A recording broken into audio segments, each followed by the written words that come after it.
네, 안녕하세요. 신바람 국어교실의 신바람입니다. 자, 오늘 배울 교과서는 두산 전 교과서 1 4단원의 세 번째 소단원 포기하고 싶을 때 딱 한 걸음만 더 나아가라.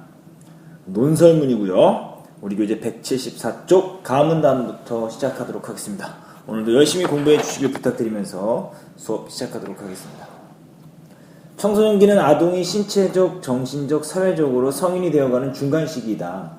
그렇기 때문에 이 시기에는 방황을 하기도 하고, 이 중간 시기이기 때문에 방황을 하기도 하고 정체성의 혼란을 겪기도 한다. 이것이 원인이고 이것이 결과죠. 대부분의 청소년들은 이런 혼란을 슬기롭게 극복하고 자신의 꿈을 향해 나아가지만, 대부분은 그렇게 나아가지만 그렇지 못한 청소년들도 있다 이거죠. 그렇지 못한 청소년들은 고통과 시련이 찾아오면 지레 겁부터 먹는다. 어떻게든 도전할 생각을 하는 게 아니라 좌절하고 넘어지면 다시 못 일어나지 않을까 미리 염려한다. 그들의 두려움은 결국 도전에 대한 무조건적인 회피 현상으로 나타난다. 이 글을 쓴 동기, 그리고 문제 상황이죠. 문제 상황이 뭡니까? 도전에 대한 무조건적인 회피 현상이 나타난다 이거죠. 그래서 이 글을 썼어요. 이와 같이 청소년들이 겪는 현실 회피 현상을 뭐라고 한다? 리셋 증후군이라고 한다. 리셋 증후군이란 컴퓨터가 원활하게 작동하지 않을 때 리셋 버튼만 누르면 처음부터 다시 시작하는 것처럼 현실 세계에서도 리셋이 가능할 것이라고 착각하는 현상을 일컫는 말이다. 이 부분 기억, 니은으로 묶으시고요. 쓰셔야 되겠죠? 리셋 증후군의 정의 이렇게 쓰십시오. 리셋 증후군의 정의. 자, 힘들고 고통스러운 상황에서 벗어나 다시 새롭게 시작하고 싶은 마음이야 이해하지만 다른 상황이 된다는들 역경이 없을까? 다른 상황이 된다고 하면 해도 역경은 있다 없다. 있다라는 거죠. 역경이라는 건 항상 있다 이 소리예요. 서리법입니다. 자, 어떤 환경이든 고통스러운 과정은 있게 마련인데 그때마다 다시 시작할 수 없는 노릇 아닌가라고 지금 이야기하고 있습니다. 그래서 서론 부분에서 중심 내용은 청소년들이 실패에 대한 두려움 때문에 리셋 증후군 현상을 보이는 청소년들이 있다라고 이야기를 하고 있습니다. 자, 본론 부분으로 들어갑니다. 이제 본격적으로 주장과 그것에 대한 타당한 근거가 나타나는 부분이죠. 역사학자 토인비는 역사의 연구라는 책에서 아주 재미있는 역사 이론을 펼친다. 이제 토인비라는 학자의 주장을 인용해 오는 거예요. 자신의 주장을 더 뭐하기 위해서? 탄탄하게 만들기 위해서 그렇죠. 인간이 가혹한 환경에 맞서 싸우는 과정에서 인류 역사가 발전해 왔다고 주장한다. 이것이 토인비의 주장이다. 밑줄치고 써야 되겠죠? 토인비의 주장. 고대 문명의 이건 예죠. 사례 1번. 자, 양쯔강과 황허강은 중국을 대표하는 강인데 그중 양쯔강 유역은 기후가 따뜻하고 농토가 비옥해서 농사를 짓기에는 최적의 환경이었다. 반면 황허강 유역은 너무 추워서 겨울이면 강물이 얼어붙어 배가 다닐 수조차 없었다. 게다가 매년 범람 넘친다 이거죠. 범람이 잦아 농사 피해가 이만저만이 아니었다. 그런데 고대 문명이 생겨난 곳은 양쯔강이 아니라 황허강 유역이었다. 황허강뿐만 아니라 다른 고대 문명의 발상지 또한 모두 척박하기 이를 데 없는 환경이었다. 가혹한 환경이다 이 소리죠. 그러니까 토인비는 가혹한 환경 속에서 그것을 극복하기 위한 노력 때문에 역사가 발전해 왔다라고 이야기한다 이거죠. 그래서 토인비는 가혹한 환경이 없었다면 지금 인류는 지금처럼 발전할 수 없었을 거라고 말한다. 인용이죠. 다른 사람의 말을 빌려온 거예요. 그런 이 주장을 뒷받침하기에 청어 관련된 사람. 보통 북해나 베링 해협 같은 먼바다에서 잡히는 청어는 운반되는 동안 죽어버리기 일수다. 잘 죽는다 이 소리죠. 그런데 언제부턴가 런던에 살아있는 청어가 대량으로 공급되기 시작했다. 그 비결은 다름 아닌 청어의 천적 물매기였다. 청어들이 가득 담긴 수주에 물매기 몇 마리를 넣으면 청어는 물매기에게 잡아먹히지 않으려고 있는 힘껏 도망다닌다. 청어에 관련된 거 예를 들었죠. 양쯔강과 황허강의 예를 들었고요. 자, 그래서 이것을 한번 살펴보시죠. 자, 맥락을 한번 잡아보죠. 글쓴이가 주목한 문제는 현실을 회피하는 청소년이 많아. 그래서 그것을 뭐하기 위해서 역경이 시작할 때마다 다시 리셋할 수 없기 때문에 이것을 극복해야 된다. 그래서 토인비의 주장과 근거를 빌려왔죠. 인류 역사는 가혹한 환경에서 발전해 왔다라는 주장을 했습니다. 토인비가. 왜? 척박한 환경에서 문명이 발생하고 청원의 시련에 대응하며 살아남았다라고 이야기합니다. 계속해서 가볼게요. 청어 이야기 175쪽 넘어갑니다. 청어에게 물매기와 함께 있는 것은 가혹한 시련이겠죠. 가혹한 시련이었어요.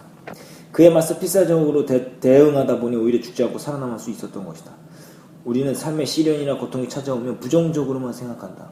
왜 하필이면 이런 일이 나에게 일어났을까라고 생각하며 세상을 원망하기도 한다. 하지만 토인비의 주장에 따르면 시련이나 고통이 꼭 나쁜 것만은 아니다. 시련에 맞서 싸우는 과정에서 우리는 더욱 성숙해지고 강인해지니까. 그러니까 결국 뭐였으세요? 시련이나 고통이 나쁜 것만은 아닌 이유다. 들기 잘하셔야 됩니다. 본론 부분의 중심 내용은 토인비라는 학자의 주장을 인용해왔죠. 시련에 맞서 싸우며 더욱 성장할 수 있다고 강조했다. 본론이 이거 보시죠. 1960년대 초 어느 생물학자는 막 태어난 쥐 몇 마리를 21일 동안 작은 우리 속에 매일 15분 동안 격리시켰다가 다시 어미에게 보내주는 실험을 했다. 세 번째 사례네요. 그 결과 이 쥐들은 성장하며 스트레스를 받아도 잘 이겨내고 모험을 두려워하지 않으며 용감하게 도전했다. 반면 어미와 떨어져 본 경험이 없는 쥐들은 작은 스트레스에도 민감하게 반응하며 괴로워했다. 인간이 건강한 정신을 가지려면 적절한 좌절, 실패를 경험해야 한다는 것을 증명한 사례이다. 그러니까 적절한 좌절이라는 것에 뜻 쓰세요. 건강한 정신을 갖기 위해 필요한 것이다. 필기 잘 하시길 바랍니다.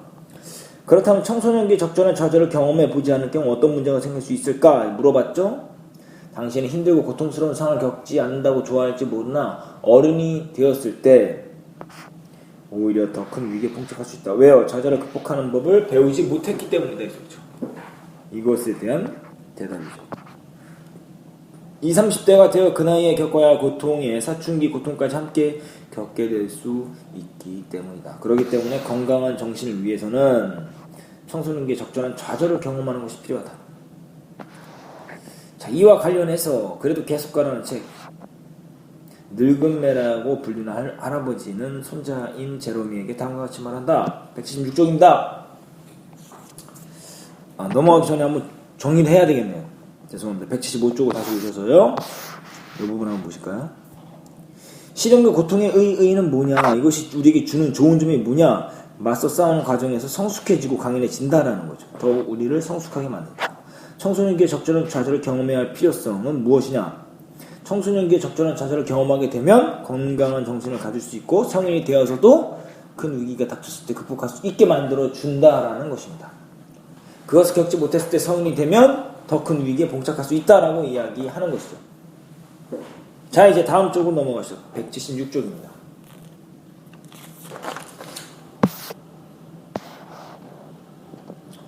자, 폭풍이 얼마나 불어닥치건 간에 그에 맞서 대응하다 보면 굳이 폭풍만큼 강할 필요가 없다. 왜요? 뭐라고 이야기하는 겁니까? 지금 시련에 맞서 싸우는 것을 너무 힘겹게 생각할 필요가 없다라는 뜻입니다. 이 밑줄친 부분은 필기를 하셔야 됩니다. 이 부분도 인용을 했다라는 거 기억해 두시길 바랍니다. 그냥 서 있을 정도로만 강하면 된다. 겁에 질린 채 떨면서 서 있든지 주먹을 휘두르면서 서 있든지 간에 우리가 서 있는 한, 포기하지 않는 한 그만큼 강하다는 뜻이 아니겠느냐? 그렇죠? 주먹을 휘두르면서 서 있든 아니면 덜덜 떨면서 서 있든 어쨌든 서 있는 것이다. 서 있는 것 자체는 포기하지 않았다라는 것이다 라고 이야기하고 있습니다. 그래서 본론 3에서는 시련을 극복하기 위해서는 그냥 서 있을 정도로만 강하면 된다. 그냥 서 있기만 해도 그것은 강한 것이다. 결론 부분입니다. 이제 정리하고 다시 한번 뭐 하겠죠? 주장하겠죠?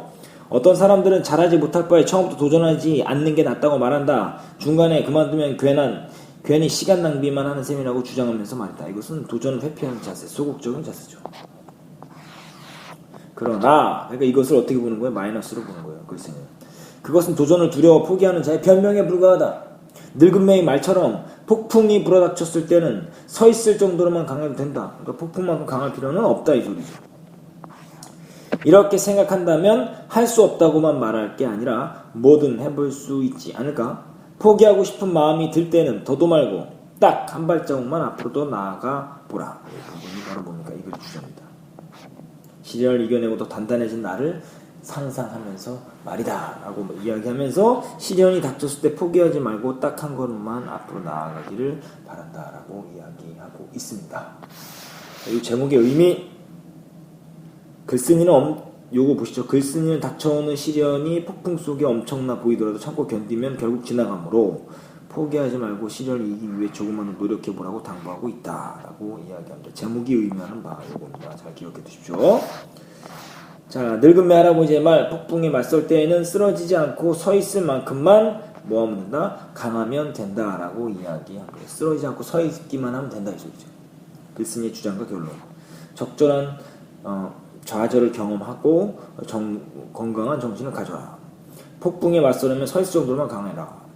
그래서 결국은 포기하지 말고 딱 한 발자국만 앞으로 나아가라 라고 이야기하고 있습니다. 177쪽으로 보실까요? 활동 다지기 한번 보고 요거 4가지 좀 정리해 주셔야 됩니다. 이 글에 제시된 사례를 정리해 보고 글쓴이가 말하고자 하는 바. 사례 1. 황후강 청어 관련 쥐경리 그래도 계속 가라. 이것을 통해서 이야기하는 건 뭐냐? 시련과 고통이 꼭 나쁜 것만 아니면 시련에 맞서는 과정에서 성숙해지고 강해질 수 있다 라고 이야기해서 이 2가지 예가 이렇게 되는 거고요. 쥐경리 실험. 적절한 좌절을 경험해야지만 건강한 정신을 갖는다. 그래도 계속 가라. 자, 포기하지 말고 딱 한 발자국만 앞으로 더 나아가라 라고 이야기하는 것입니다. 자, 그럼 이제 우리가 한번 정리를 한번 해봐야 되겠네요. 182쪽입니다. 182쪽 소단원 정리.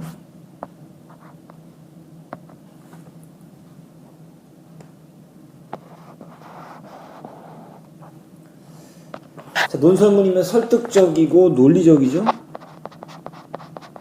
설득을 하려면 논리적이어야지 설득이 가능합니다. 2번째, 청소년기의 시련과 고통입니다.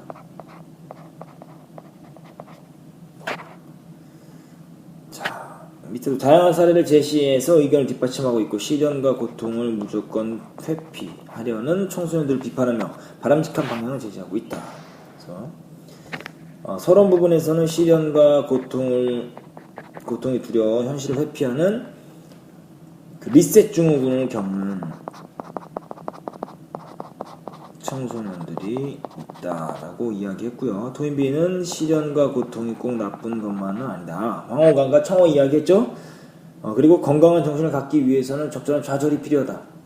그리고 시련을 극복하기 위해서는 그냥 서 있을 정도로만 강하면 된다. 포기하고 싶을 때는 딱 한 걸만 앞으로도 나아가라. 이글의 주장과 근거 중요하죠. 청소년기 시련은 성숙을 위한 밑거름이 되므로 포기하고 싶을 때 딱 한 걸음만 앞으로 또 나아가자 라고 이야기하면서 이제 근거. 자, 천적인 물매기로 살아남은 청어, 이 예를 들었었죠. 자, 6번 보시죠. 주장하는 글의 의미와 특징, 타당한 뭐가 되겠죠? 근거를 바탕으로 주장이나 의견을 내세워 독자를 설득하는 겁니다. 주관적이다. 신뢰가 있어야 돼. 숫자가 분명하고 신뢰할 수 있는 근거를 제시해야 하고 누구나 납득할 수 있는 타당한 근거를 제시하는 것이 타당성이다. 명확하다. 정확하게 표현해야 되고 체계적이다. 짜임새 있게 전개해야 된다는 것이 주장하는 글, 즉 논설문의 특징입니다. 자, 그래서 오늘 포기하고 싶을 때 딱 한 걸음만 더 나아가라. 여기까지 수업을 진행하도록 하겠습니다. 수업 중간에 궁금한 점이 있었다면 질문을 통해서 해결하시고요. 어휘 정리하시고 오마이노트 정리하시며 관련 문제 풀어보시길 바랍니다. 오늘 배운 부분 다시 한번 꼭 복습하시고요. 열심히 공부해 주셔서 감사합니다. 그럼 다음 시간에 다시 만나요. 소년이여 야망을 가져라.